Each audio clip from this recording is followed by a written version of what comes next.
Dari strategi testing ini ada 4 poin yang akan kita bahas pada malam ini. Walaupun pembahasannya secara general, secara global, tapi mudah-mudahan tidak mengurangi esensi dari tujuan pembelajaran ini. Itu apa aja? 4 poin yang akan kita bahas, yaitu pendekatan strategi testing software, kemudian keterkaitan antara verifikasi dan validasi, kemudian pengorganisasian testing software, dan yang keempat kriteria pemenuhan testing. Nah, untuk tujuan pembelajaran sendiri itu teman-teman mahasiswa mampu menjelaskan dan memahami strategi testing, kemudian dari teman-teman juga mengetahui dan memahami strategi testing. Nah, ini tujuan pembelajarannya. Nah, masuk ke poin 1, pendekatan strategi testing software, ya, di mana sebelumnya sudah kita bahas bahwa testing adalah suatu kumpulan aktivitas yang dapat direncanakan lebih lanjut dan dilakukan secara sistematis. Karena sejumlah strategi testing software diadakan untuk menyediakan kerangka testing bagi pengembang software dengan karakteristik umum, ya, antara lain testing dimulai dari tingkat komponen terkecil sampai pada integrasi antar komponen pada keseluruhan sistem komputer tercapai. Bahwa testing itu ya harus dimulai dari tingkat komponen terkecil sampai pada integrasi antar komponen.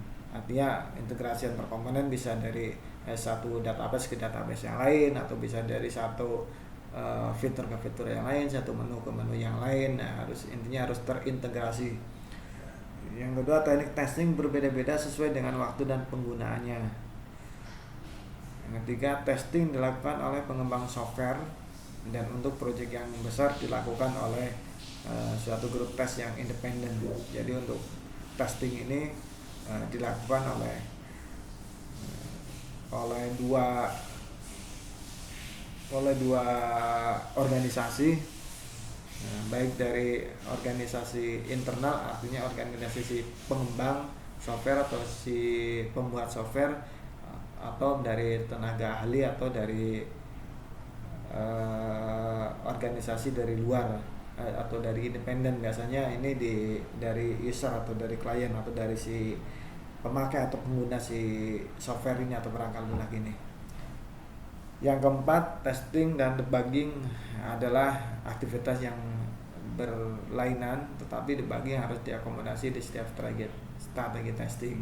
Artinya testing yang memang dari awal ya untuk mengetahui untuk bug-bugnya di mana dan untuk mengetahui posisi errornya di mana. Nah, karena testing ini ya mencari kesalahan atau mencari bug.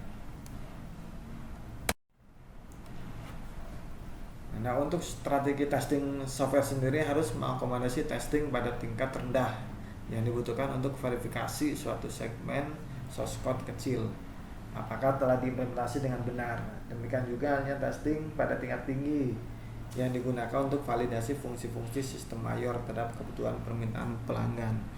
Nah, baik diverifikasi dari segmen source code-nya maupun divalidasi dari fungsi-fungsi sistem mayor. Nah, ya, atau sistem validasi fungsi sistem mayor itu bagaimana fungsionalitas dari software itu sendiri atau dari pelanggan itu sendiri yang menurut si pengguna atau user gitu, atau si pemesan software tersebut atau pemakai dari software tersebut. Karena suatu strategi harus menyediakan tuntunan bagi praktisioner dan kumpulan batasan pencapaian bagi manajer. Karena tahap-tahap dari strategi testing biasanya terjadi pada waktu di mana tekanan batas waktu mulai muncul. Perkembangan kinerja harus dapat diukur dan masalah harus diidentifikasi sedini mungkin. Nah, kenapa untuk testing biasanya dilakukan di akhir-akhir waktu atau menjawab deadline? Nah, ini biasanya dilakukan jika memang metodenya menggunakan waterfall, di mana pengetesan atau pengujian itu dilakukan di ujung atau di akhir-akhir masa penyelesaian sebuah perangkat lunak. Nah, dan dilakukan biasanya kalau untuk metode waterfall ini, di mana pengujian di akhir atau di ujung biasanya melakukan testing ini yaitu adalah pihak independen, karena hanya mereka itu mengetes secara fungsi-fungsi dari perangkat lunak yang sudah dibangun.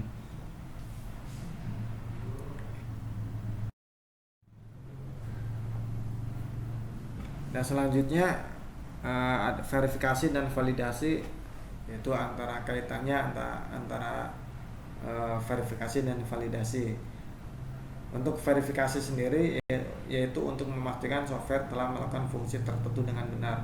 Nah, di verifikasi ini jika dikaitkan dengan metode testing, yaitu lebih ke metode black box, karena hanya memastikan untuk fungsionalitas sebuah perangkat lunak atau sebuah software itu berjalan dengan benar. Dan untuk validasi, memastikan bahwa software yang dibangun dapat dilacak terhadap kebutuhan atau permintaan pelanggan.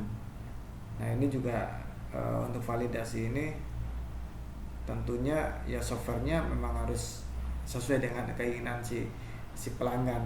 Jadi bukan hanya dari sisi fungsionalitas yang sudah diuji, yang sudah benar, tapi benar nggak nih, sesuai nggak dengan software perangkat lunak ini sesuai dengan keinginan si user atau dengan si pemakai software tersebut atau si konsumen tersebut gitu.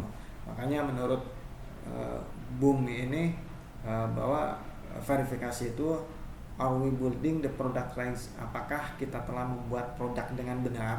Nah, artinya di sini membuat produk dengan benar itu fungsi-fungsi dari sebuah software yang kita bangun atau sebuah perangkat lunak kita bangun atau software yang kita bangun itu fungsinya sudah berjalan dengan benar gitu. Nah, sedangkan untuk validasi menurut Bung itu, are we building the right product? Apakah kita telah membuat produk yang benar? Artinya ini, apakah kita sudah membuat sebuah software atau perangkat lunak yang sesuai dengan keinginan klien, sesuai dengan keinginan si konsumen, sesuai dengan keinginan si pengguna. Ini maksudnya gitu. Kalau verifikasi itu lebih ke fungsionalitas, tapi validasi itu lebih ke apakah produk ini sudah sesuai dengan keinginan si user atau si konsumen itu sendiri. Nah, jadi dua-duanya ini saling berkaitan. Bagaimana verifikasi itu untuk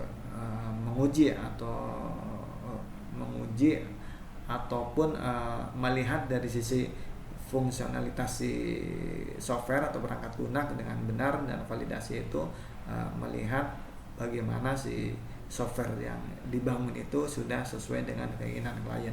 Jadi saling berkaitan. Nah, kemudian testing merupakan basis terakhir di mana kualitas dapat dinilai dan error dapat diidentifikasi. Di sini sudah jelas, karena testing merupakan ya untuk melihat atau untuk menemukan kesalahan-kesalahan atau error atau bug gitu kan, dan untuk meminimalisir resiko atau kesalahan-kesalahan yang fatal dengan cara ya harus mengidentifikasi sedini mungkin bug atau error pada software atau perangkat lunak yang kita bangun. Nah, kemudian tapi testing tidak boleh dipandang sebagai jaring pengamanan. Nah, testing ini tidak boleh dipandang sebagai jaring pengamanan, karena testing ini hanya untuk menginformasikan kalau ada terjadinya bug, ada terjadinya error. Nah, itu hanya sebatas itu untuk testing. Jadi tidak boleh dipandang sebagai jaring untuk pengamanan gitu. Kalau untuk menginformasikan jika terjadi ada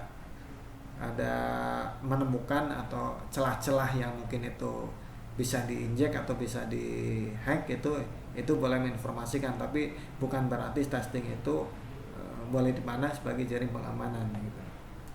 Nah, kemudian penerapan dari metode-metode dan alat-alat bantu formal, technical review yang efektif, manajemen dan pengukuran yang solid mengarahkan pada kualitas yang dikonfirmasikan pada saat pelaksanaan testing berlangsung.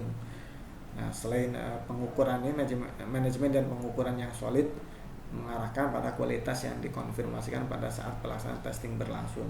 Nah, maksudnya di sini ya, manajemen yang solid artinya sebuah tim yang sudah dibentuk untuk melaksanakan testing dan sudah mempunyai rencana atau perencanaan atau test plan sehingga pengukurannya akan solid atau kinerjanya ya akan terukur sesuai dengan yang sudah direncanakan.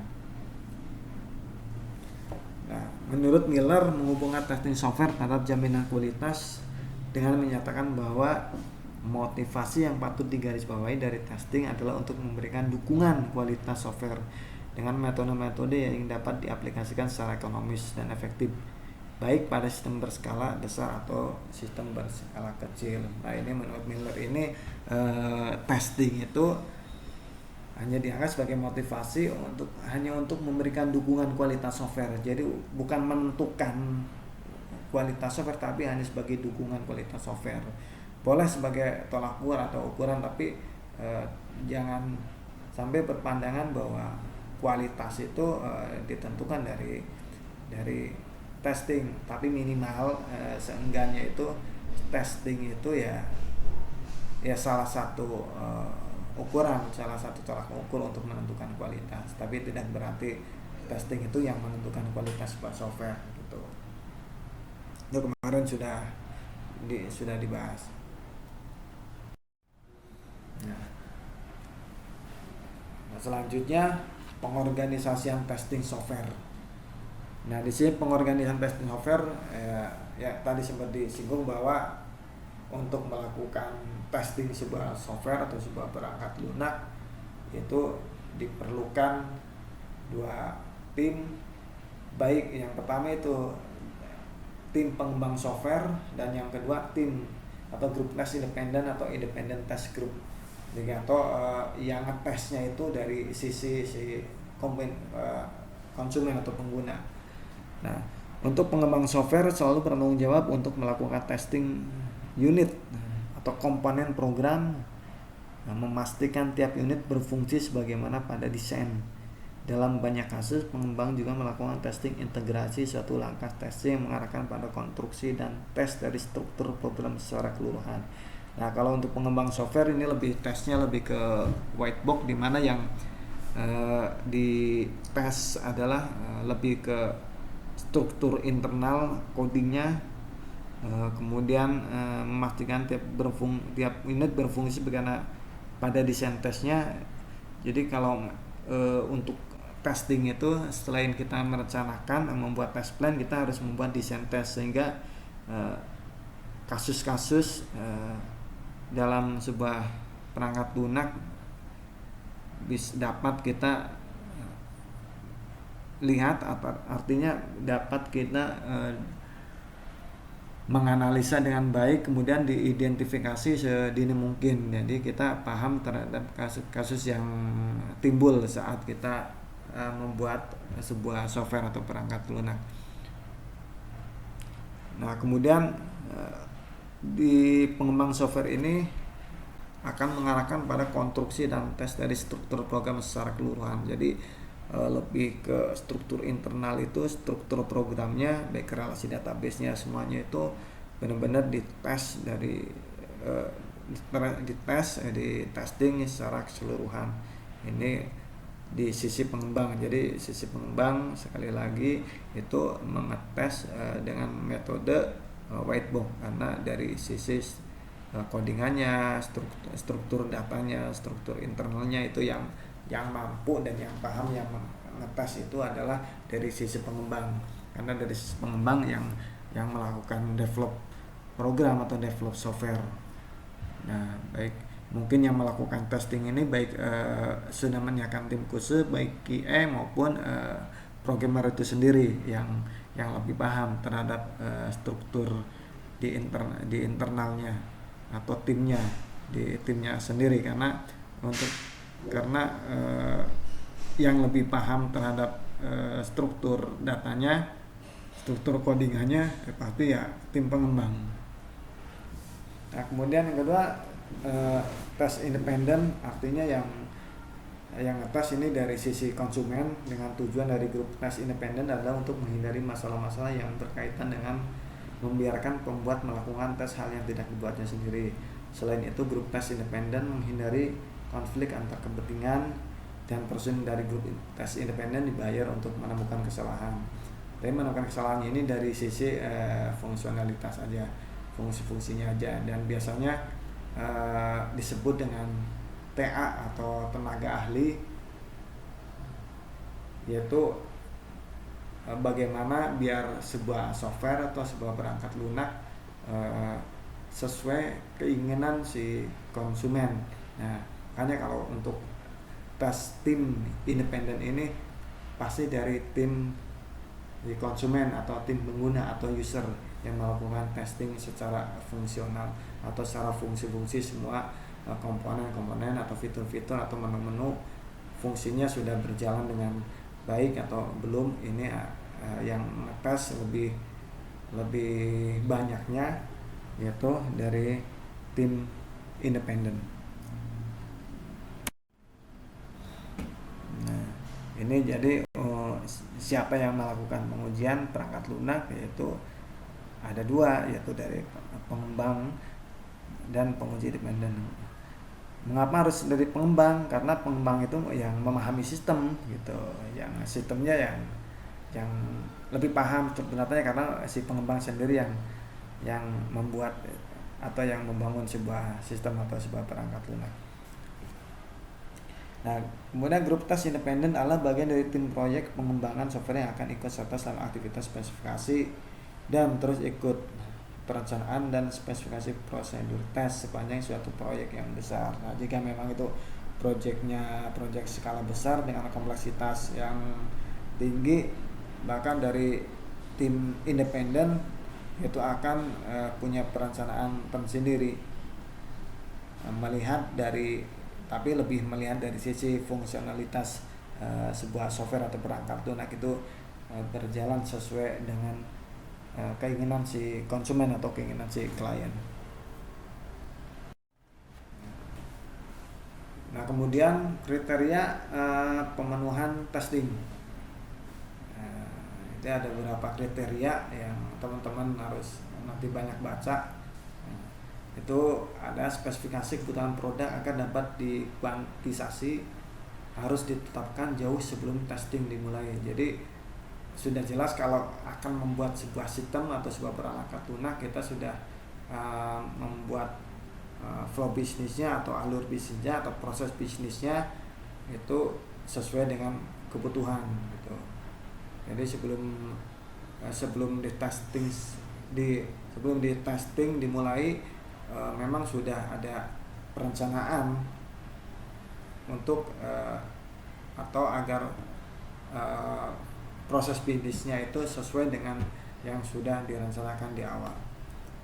Walau objektivitas testing adalah untuk menemukan error, suatu strategi yang bagus jika menilai karakteristik kualitas seperti portabilitas, maintainabilitas, dan usabilitas, di mana ini seharusnya dispesifikasikan dengan suatu cara tertentu yang dapat diukur sehingga hasil testing tidak membingungkan. Ya, lagi-lagi perencanaan yang matang, perencanaan atau plan test itu harus dilakukan sebelumnya sehingga hasilnya ya sesuai dengan yang diharapkan, dan cara kerjanya pun terukur, lebih terarah jika sudah merencanakan sebuah perencanaan testing, dan juga membuat desain test, karena desain test itu selain membuat perencanaan testing selanjutnya akan membuat desain test mana aja, yang menu-menu aja, modul mana aja atau fitur mana aja yang akan dites dengan skala prioritas, atau mana yang duluan akan dites, sehingga hasilnya ya objektif gitu. Jadi hasilnya sudah pasti objektif jika memang perencanaan testingnya itu sudah direncanakan dengan baik. Nah, kemudian nyatakan objektivitas testing secara eksplisit. Ya. Jadi harus si testing ini, tester ini ya harus menyatakan secara objektif dan secara eksplisit, terang benderang gitu kan, secara ya jelas gitu. Jadi si testing ini ya harus benar-benar merencanakan sehingga hasil testingnya benar-benar objektif dan terus terang gitu, atau lebih terukur, lebih terarah, dan hasilnya lebih maksimal gitu. Nah, kemudian memahami pengguna software dan mengembangkan profil untuk tiap kategori pengguna. Use case yang menjelaskan skenario interaksi untuk setiap kelas pengguna dapat mengurangi usaha testing keseluruhan dengan fokus pada penggunaan aktual dari produk. Jadi testing ini bagusnya memahami pengguna software, artinya software ini digunakan untuk apa gitu, atau proses bisnisnya. Lebih baiknya si testing ini, si QA ini harus paham lebih dulu tujuan dibuatnya ini software untuk apa, dibuatnya perangkat lunak buat apa, atau proses bisnisnya seperti apa. Nah, QA ini baiknya dan seharusnya wajib tahu, sehingga dari sisi ngetes fungsionalitas pun mereka lebih objektif gitu. Jadi tidak hanya ngetes dari sisi struktur internalnya aja. Nah, kemudian mengembangkan rencana testing yang berdasar pada rapid cycle testing, ya. Mengembangkan cara testing yang berdasar pada rapid cycle testing, atau ya tes dengan cepat lah gitu kan. Jadi ngetesnya dengan mempercepat, ngetesnya cepat tapi akurat gitu maksudnya gitu. Nah, GIP ini merekomendasikan tim rekayasa software untuk belajar melakukan tes pada siklus yang ketat, atau 2% dari usaha proyek dari penggunaan pelanggan. Nah, umpan balik yang dihasilkan dapat digunakan untuk mengendalikan tingkat kualitas dan strategi tes yang bersangkutan. Jadi kalau rekomendasinya si GIP ini, si pihak pengembang atau tim project ini belajar pada melakukan tes pada siklus yang ketat, siklus yang tepat dan akurat, sehingga tidak hanya fokus pada dengan metode white box, tapi tim pengembang juga, tim project juga itu fokus juga dengan metode black box, atau lebih di sisi fungsionalitas sebuah software atau perangkat lunak yang dibangun, sehingga keduanya match gitu. Jadi dua-duanya berjalan dengan baik, makanya nanti hasilnya maksimal dan bisa melahirkan atau menjamin sebuah software itu berjalan dengan sesuai proses bisnisnya gitu, dengan hasilnya sesuai keinginan dari konsumennya.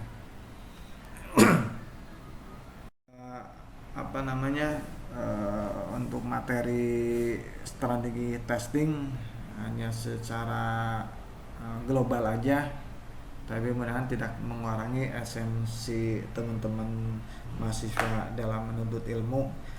Tinggal bagaimana teman terus bereksplorasi, terus berinovasi, dan jangan berpatokan pada materi yang kami berikan, yang kami upload, tapi banyak juga membaca dari referensi dari luar, atau mencari literasi lagi dari luar, karena banyak sekali literasi atau referensi yang lebih detail di luar. Kalau untuk ini hanya secara garis besarnya aja, bahwa ternyata di dunia testing itu banyak sekali yang harus dipelajarin, dari prinsip testing, strateginya, kemudian nanti ada macam-macam test case-nya, dan itu harus teman-teman paham, karena ya kita semua bergerak di bidang perangkat lunak atau software. Karena RPL kan rekayasa perangkat lunak, ya mau nggak mau kita harus paham betul baik dari sisi fungsionalitas maupun dari sisi struktur codingan. Walaupun nggak paham